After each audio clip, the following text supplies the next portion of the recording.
What if the single biggest thing holding your photography back right now isn't the gear that you're missing, but instead it's the gear that you're carrying? Think about that for a second. Over the last 7 days on YouTube, something remarkable happened across the photography community. We didn't see creators bragging about brand new 60 megapixel flagships or drooling over spec sheets.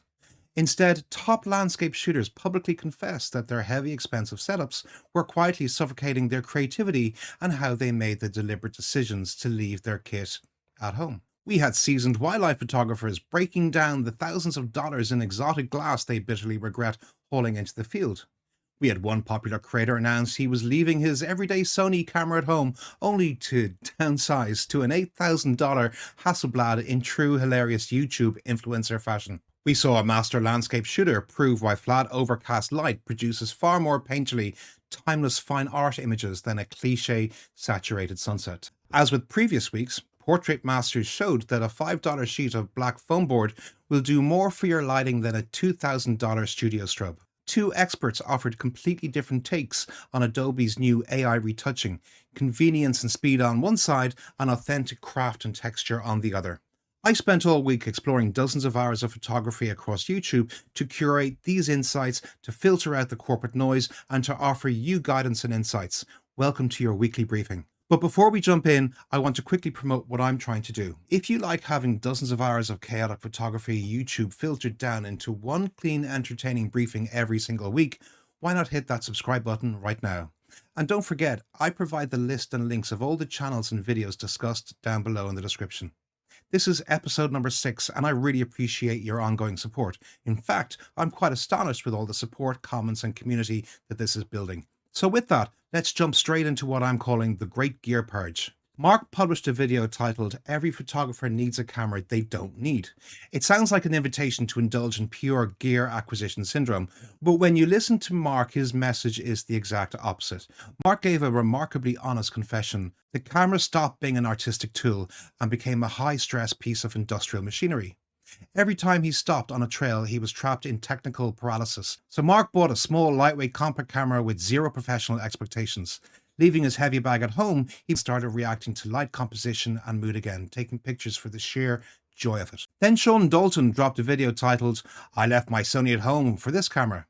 You might expect Sean to follow Mark's lead and grab a modest little pocket camera, but in true YouTube fashion, Sean simplified his life by leaving his Sony behind for an $8,000 medium format Hasselblad X2D.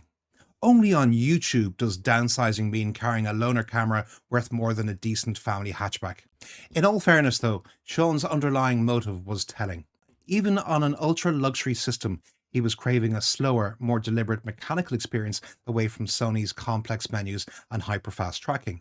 The sentiment was completely genuine, even if the price tag lives on another planet. But for those of us living in the real world without a Hasselblad sponsorship deal, Mark Denney's accessible approach is the one that actually works. And to round off the gear reality checks, veteran reviewer Matt Granger posted, "The wildlife photography gear I wish I'd left at home." Matt wasn't talking about leaving behind a spare battery. He was talking about hauling monster 80mm primes, 400mm f2.8 glass, and massive gimbal heads into the bush. Gear costing tens of thousands of dollars and weighing as much as an engine block. Matt gave us an essential reality check. Many photographers harbor the secret belief that owning a 5-figure super telephoto lens makes wild photography effortless. Matt proved that carrying heavy artillery doesn't make you more capable, it just destroys your agility and ensures you miss spontaneous moments while wrestling a tripod in the mud. If seasoned pros with access to every dream lens openly wish they packed light, a sensible lightweight setup is all you actually need. So Paddy, what's the deal with all of this? Can you break it down for me? I hear you ask. Well, pal, here's the truth. We've officially reached peak competence in camera hardware. The bottleneck in your photography is not dynamic range, autofocus, tracking speed, or megapixels. If your heavy bag is making you dread going out to shoot, leave it in the closet. Grab one camera, mount a single prime, leave the tripod in the boot of the car, and rediscover why you fell in love with pressing the shutter in the first place. Now, this is a great segue into our next segment. Let's talk directly to our outdoor and landscape shooters. The landscape community had a remarkably rich week that completely challenges how we think about good light. Danish landscape master Mads Peter Iversen dropped a video titled, "It was like photographing a painting." Facing weather conditions that would make 90% of photographers turn back, completely flat overcast skies and zero direct sun, Mads demonstrated how to lean directly into subtle tonal relationships. Soft, diffused light removes the battle with extreme dynamic range. There are no blown highlights or crushed shadows. Instead, flat light reveals delicate textures in rock, graduations in foliage, and painterly mists that get washed out on sunny days. It forces you to compose with shape, form, and tonal separation, rather than relying on the cheap thrill of a colourful sky. Alex, over at the Photographic Eye, reinforced this in What Photographers Know About Fixing Flat Photos. Alex talks from his experience and references two famous photographers, the Adams as he calls them, and I'll let you guess who, and he shows how environmental stories in pictures creates images that no digital slider can replicate. Alex's wrap-up message is that if you take extra time to think about your environment and build your photographs in camera rather than in post, you will take better photographs. Meanwhile, Serge Ramelli tackled Why Your Photos Never Look as Good as You Remember.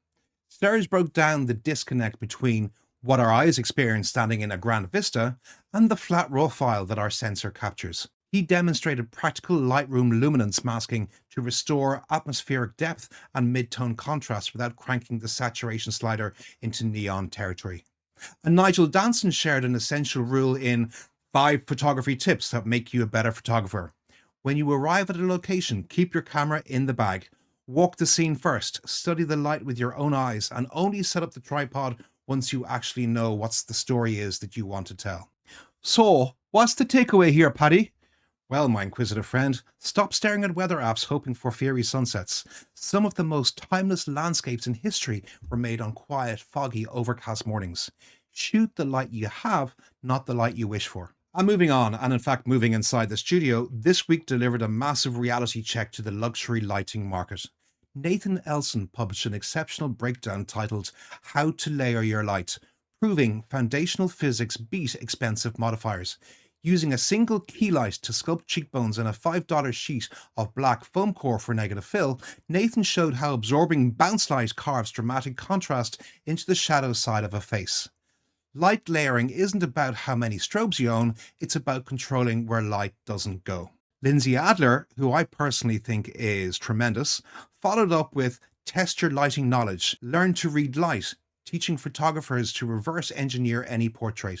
By analyzing catch lights in the pupils and the softness of nose shadows, you can instantly deduce modifier size, distance, and placement without needing rigid cheat sheets. Julia Trotti dismantled lens elitism in My Favorite Portrait Lenses for Sony and Their Cheaper Alternative.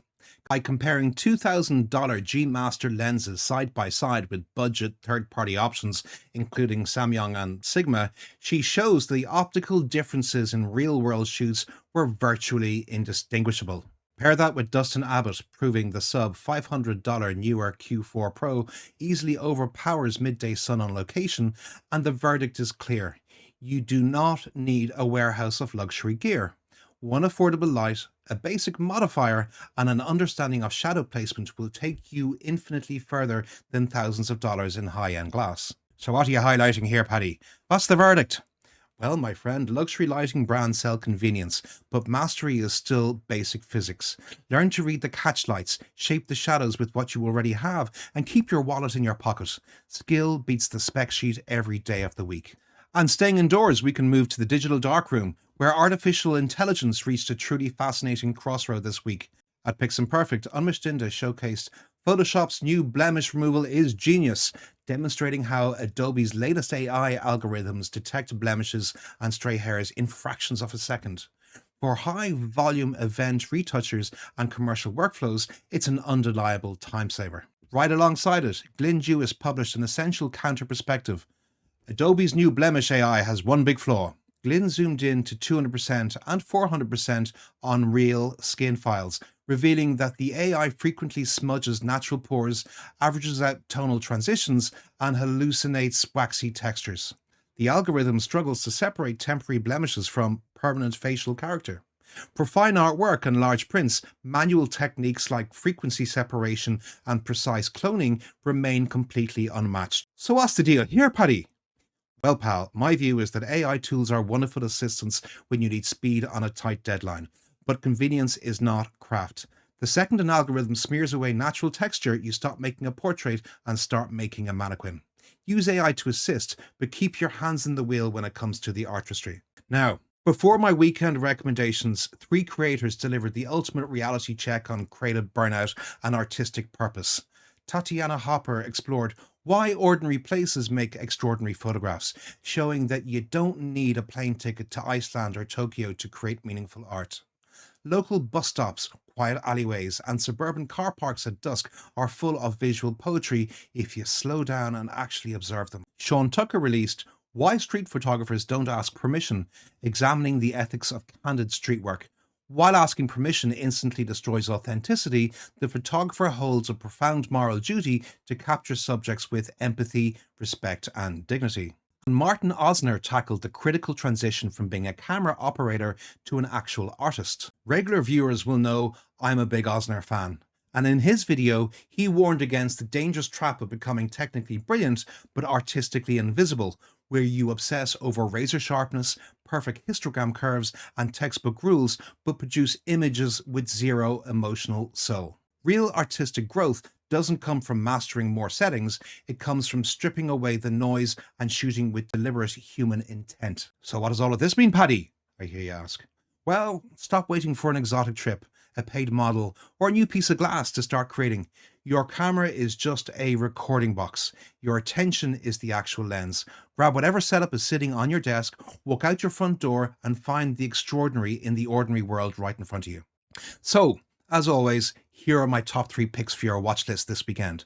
Number 1, for creative sanity and gear perspective, watch Mark Denney's Every Photographer Needs a Camera They Don't Need.